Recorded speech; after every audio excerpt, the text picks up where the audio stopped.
Hey there, and welcome to Morning Manna. My name is Anna, and it's such a privilege to be with you this week. We're diving into one of my favorite passages.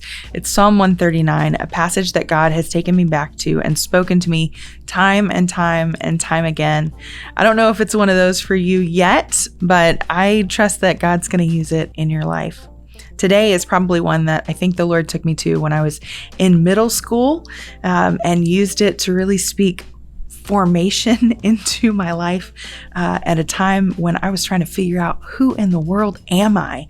And I wasn't sure that I liked who I was becoming or who I was. And, that season of just kind of wrestling with all of it. So what does the word say?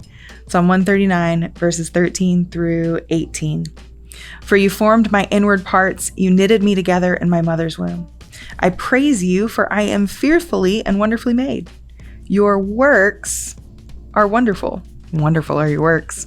My soul knows it very well.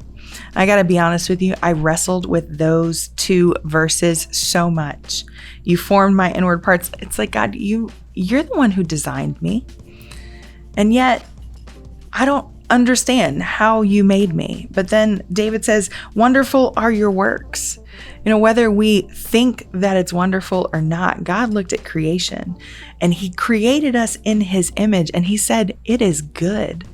So when we declare the truth of God's word, we're aligning ourselves with him. We're aligning ourselves with truth. So every thought that contradicts it, everything that comes against his word doesn't get to stand because we're aligning ourselves with what he says. Proverbs talks about the fruit of a man's lips will satisfy him. It says the power of life and death are in the tongue. What we say has power. So when we align ourselves with the truth of God's word, there is power to transform our broken thinking and renew our minds as we align with who God says that he is, declaring, look, I may not understand everything about me. I may not understand why you chose the family you chose, the time that you chose, why you designed me the way that you chose. And yet, God, I know that you did it on purpose and I trust you.